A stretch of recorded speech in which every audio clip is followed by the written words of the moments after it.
नमस्कार बच्चों, कल हमने आधुनिक काल की परिस्थितियाँ देखी थी। आज हम भारतेंदु पूर्व हिंदी गद्य देखेंगे। तो कुछ विद्वानों ने हिंदी साहित्य के आधुनिक काल को गद्य काल की संज्ञा भी दी है, यानी कि आधुनिक काल को गद्य काल भी कहा है, क्योंकि इसमें पद्य की जगह गद्य पर अधिक ध्यान दिया गया। इसका प्रमुख कारण यह है कि इस काल में जिस मात्रा में गद्य साहित्य की रचना हुई, वह मात्रा और विकास इस काल के पद्य साहित्य में देखने को नहीं मिलता। गद्य के विकास के अनेक कारण थे। सच्चाई तो यह है कि रीतिकाल के बाद के पद्य की अपेक्षा गद्य की रचना अधिक हुई है, विशेषकर जब से खड़ी बोली ने ब्रज भाषा का स्थान ले लिया। यानी कि रीतिकाल में पहले ब्रज भाषा में रचनाएं अधिक लिखी जाती थी, लेकिन जब से आधुनिक काल में या भारतेंदु युग में खड़ी बोली ने स्थान लिया, तब से पद्य की जगह गद्य विधा अधिक लिखी जाने लगी। विद्वानों ने हिंदी के संपूर्ण गद्य साहित्य को दो भागों में विभक्त किया है, भारतेंदु पूर्व हिंदी गद्य तथा भारतेंदु के बाद का हिंदी गद्य। आज हिंदी का समुचित और विधिवत विकास हो रहा है, लेकिन हिंदी गद्य साहित्य की परंपरा लंबे काल से चली आ रही थी। अतः यह कहना उचित नहीं होगा कि आधुनिक काल में ही गद्य साहित्य का निर्माण हुआ है, यानी कि आधुनिक काल से पहले भी गद्य का निर्माण हुआ है। इसका अगर हम पहला पॉइंट देखें तो आदिकाल में गद्य साहित्य का निर्माण। आदिकाल में राउलवेल हिंदी गद्य साहित्य की एक उल्लेखनीय रचना मानी जाती है, और इसका समय क्या है राउलवेल का, तो 10वीं शताब्दी है, और ये गद्य पद्य मिश्रित चंपू काव्य की रचना मानी जाती है। चंपू काव्य क्या होता है, जो गद्य और पद्य दोनों में मिश्रित हो, उसे चंपू काव्य कहा जाता है। इस रचना में राउल नामक नायिका के सौंदर्य का वर्णन पद्य में किया गया है, लेकिन उनका नक्षिक वर्णन किसमें है, गद्य में है।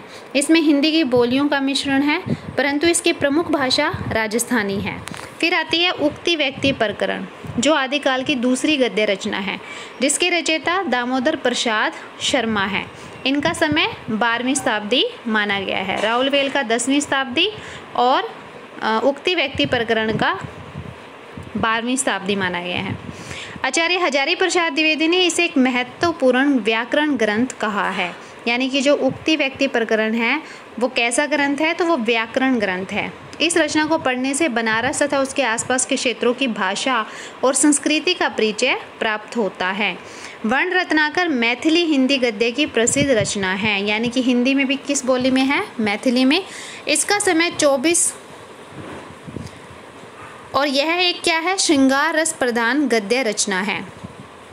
फिर आपकी आती है कि वर्ण रत्नाकर भी हिंदी गद्य की प्रसिद्ध रचना है। जैसे उक्ति व्यक्ति प्रकरण मानी जाती है, ऐसे ही वर्ण रत्नाकर भी, और ये 14वीं शताब्दी इसका समय माना गया है। यहाँ पे 24 गलत लिखा हुआ है, तो यहाँ पर आप सही कर लेना, 14वीं शताब्दी माना गया है। और यह कैसा ग्रंथ है, तो यह श्रृंगार रस प्रधान गद्य रचना है, जिसमें अलंकारों का अधिक प्रयोग हुआ है। और ये तीनों रचनाएं कौन सी, राउलवेल, उक्ति व्यक्ति प्रकरण और वर्ण रत्नाकर, हिंदी गद्य लेखन की आरंभिक अवस्था की है। अतः आदिकाल में हिंदी गद्य लेखन का मात्र श्री गणेश ही हुआ था, यानी कि सिर्फ उसका आरंभ ही हुआ था, अधिक नहीं लिखा गया। भक्ति काल में गद्य लेखन, तो भक्ति काल में केवल 4 भाषाओं में गद्य लेखन हुआ है, और ये है ब्रज भाषा, खड़ी बोली, दक्षिणी और राजस्थानी।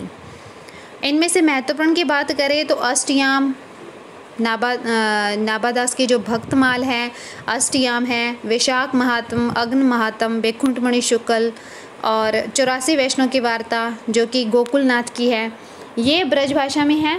और गोरा बादल की कथा, जटमल, ये खड़ी बोली गद्य में रचित है। और दक्षिणी गद्य प्राय सूफी और इस्लामी संतों द्वारा लिखा गया है। राजस्थानी विभाषा की बात करें तो मारवाड़ी में ही गद्य लेखन देखने को मिलता है। वैसे तो 4 उपशाखाएं मानी जाती है राजस्थानी भाषा की, तो उसमें जो मारवाड़ी है उसमें ही गद्य लेखन देखने को मिलता है।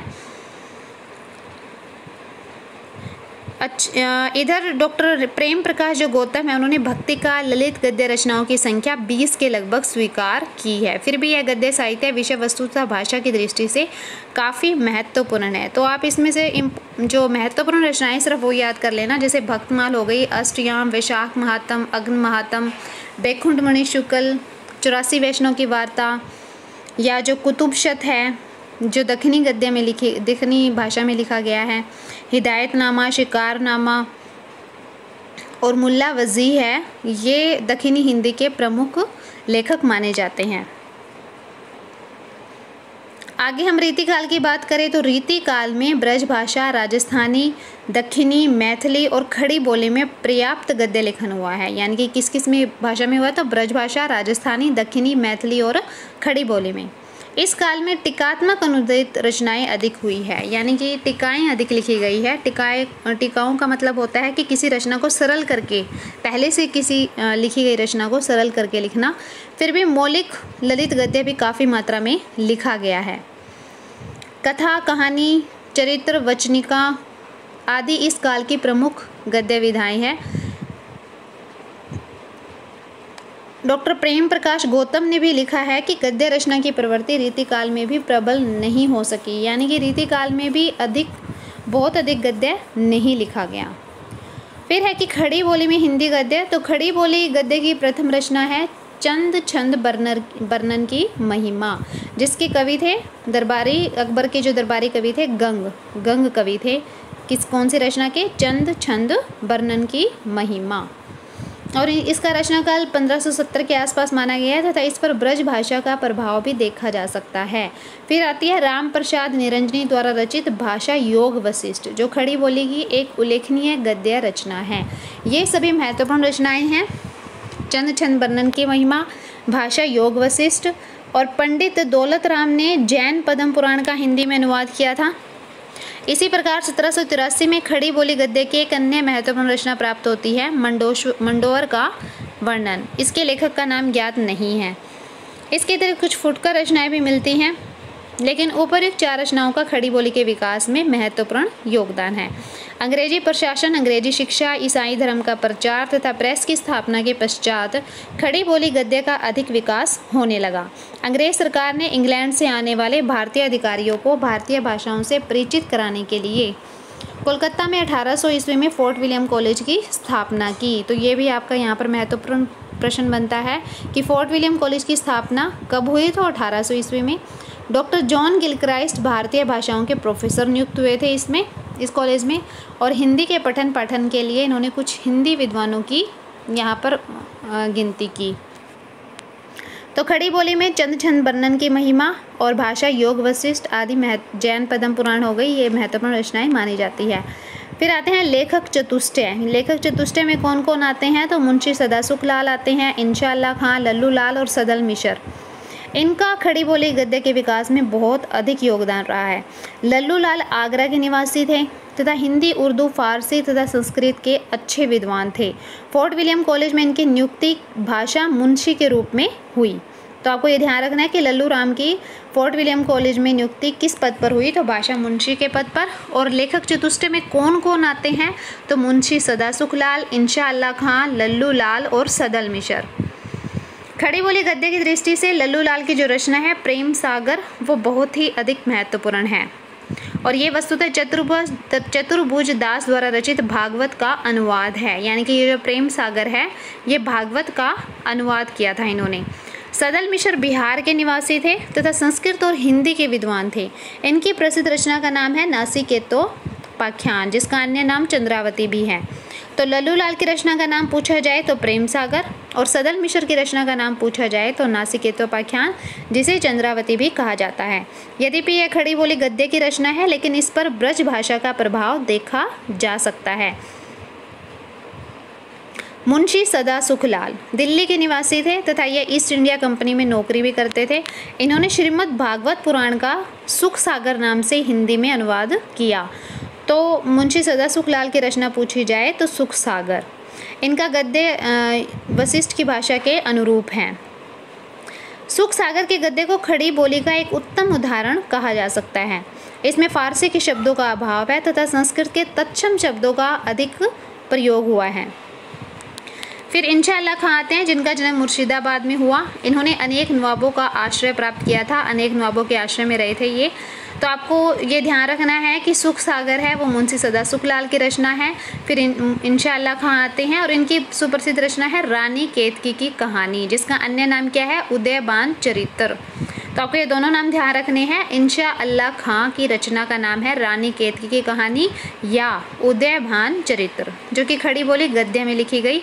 इनकी भाषा में तद्भव शब्दों की अधिकता है, जैसे कि सुख सागर में संस्कृत के तत्सम शब्दों की अधिकता थी, लेकिन रानी केतकी की कहानी में तद्भव शब्दों की अधिकता है। फिर भी इनकी भाषा में अरबी, फारसी, ब्रज, अवधी तथा संस्कृत के शब्दों का प्रयोग देखा जा सकता है।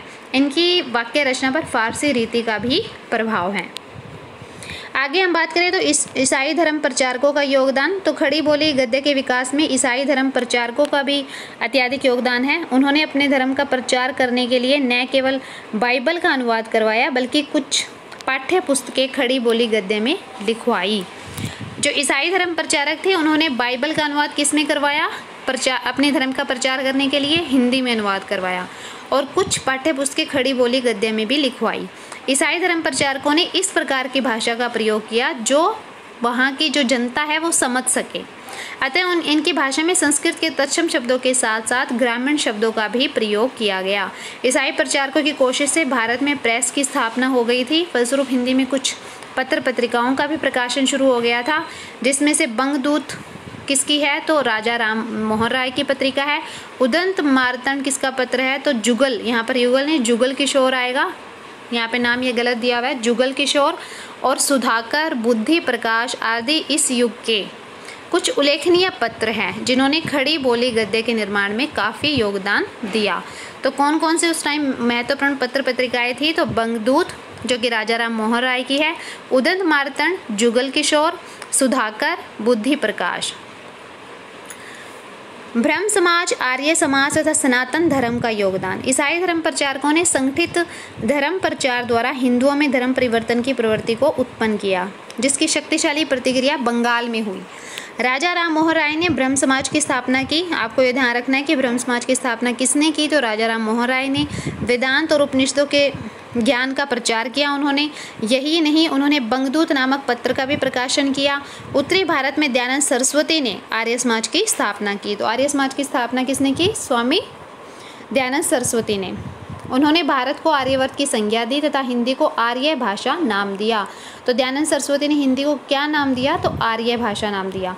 उनकी जो सुप्रसिद्ध रचना मानी जाती है वो कौन सी है? तो सत्यार्थ प्रकाश, जो कि विशुद्ध हिंदी भाषा में लिखी गई है। इधर लॉर्ड मेकाले अंग्रेजी शिक्षा के प्रचार प्रसार पर अधिक जोर दे रहे थे। 1935 के पश्चात पूरे भारतवर्ष में अंग्रेजी शिक्षा को अनिवार्य कर दिया गया। फलस्वरूप स्कूलों में हिंदी भाषा की उपेक्षा होने लगी। दूसरी ओर अदालतों में मुगल शासनकाल से ही फारसी चली आ रही थी। शीघ्र ही ब्रिटिश सरकार ने उर्दू को ही अदालती भाषा घोषित कर दिया। इस संदर्भ में ब्रह्म समाज के समर्थक पंजाब निवासी श्री नवीन चंद्र राय हिंदी के प्रचार प्रसार के लिए अनेक प्रांतों का दौरा किया। तो श्री नवीन चंद्र राय थे, ये कहाँ के निवासी थे? तो पंजाब निवासी थे, और ये उर्दू के कट्टर विरोधी थे। इनकी पत्रिका कौन सी थी? तो ज्ञान प्रदायिनी पत्रिका श्री नवीन चंद्र राय की थी, तथा विधवा विवाह इनकी दो प्रसिद्ध गद्य रचनाएं हैं। ज्ञान प्रदायिनी इनकी पत्रिका का नाम है, और विधवा विवाह इनकी गद्य रचना है। पंजाब के ही श्रद्धाराम फिलोरी भी हुए हैं, जिन्होंने ईसाई धर्म के प्रचार को रोकने के लिए और हिंदी भाषा बचाने के लिए पंजाब में अनेक सामाजिक संस्थाओं की स्थापना की। तो पंजाब से ये दो व्यक्ति महत्वपूर्ण माने जाते हैं, नवीन चंद्र राय और श्रद्धाराम फिलोरी। ये हिंदी और संस्कृत के प्रखंड विद्वान थे। सत्याग्रह प्रवाह, तत्व दीपक, उपदेश संग्रह, आत्म चिकित्सा, धर्म रक्षा, भाग्यवती, आत्मचरित और ये ओम जय जगदीश हरे जो आरती है वो भी श्रद्धाराम फिलोरी द्वारा लिखी गई है। जिस समय हिंदी और उर्दू का संघर्ष चल रहा था और सरकार उर्दू का पक्षपात कर रही थी, यानी कि उर्दू का पक्ष ले रही थी, उस समय शिव प्रसाद सितारे हिंद तथा लक्ष्मण सिंह दो राजाओं का भी उद्भव हुआ था।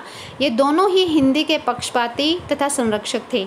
सितारे हिंद भले ही नवीन सरकार के नौकर थे, यानी कि अंग्रेजों के नौकर थे, लेकिन उन्होंने स्वयं विशुद्ध हिंदी की अनेक पाठ्य पुस्तकें तैयार की। वे स्वयं विशुद्ध हिंदी के समर्थक थे। उनकी रचनाओं के नाम है राजा भोज का सपना, मानव धर्मसार, आलसियों का कीड़ा, वर्णमाला, भूगोल हस्तामलक, इतिहास तिमिरनाश, हिंदुस्तान के पुराने राजाओं का हाल, सिखों का उदय और अस्त इनकी उल्लेखनीय रचनाएं हैं। राजा लक्ष्मण सिंह सितारे हिंद ने फारसी मिश्रित हिंदी भाषा का विरोध किया। जो राजा लक्ष्मण सिंह थे वो सितारे हिंद की जो फारसी मिश्रित हिंदी भाषा थी, जो सितारे हिंद थे वो तो फारसी मिश्रित हिंदी का हिंदी की साइड ले रहे थे, लेकिन राजा लक्ष्मण सिंह को फारसी मिश्रित हिंदी का उन्होंने विरोध किया और वो शुद्ध हिंदी लिखने के पक्षपाती थे। इन्होंने प्रजा हितैषी नामक पत्र निकाला। प्रजा हितैषी नामक पत्र किसने निकाला? तो राजा लक्ष्मण सिंह ने, और हिंदी को उर्दू से अलग कर दिया। यही नहीं, इन्होंने कालिदास के रघुवंश, मेघदूत तथा अभिज्ञान शाकुंतलम का हिंदी में अनुवाद किया। इस प्रकार हम देख रहे हैं कि जो भारतेंदु पूर्व हिंदी गद्य हैं उसकी परंपरा काफ़ी लंबी है। भले ही आदिकाल, भक्तिकाल तथा रीतिकाल में अधिक गद्य साहित्य नहीं लिखा गया है, लेकिन उसका आरंभ तो आदिकाल में ही हो चुका है, जो कि आगे की जो खड़ी बोली गद्य है उसके लिए एक प्रेरणा स्रोत का कार्य करता है।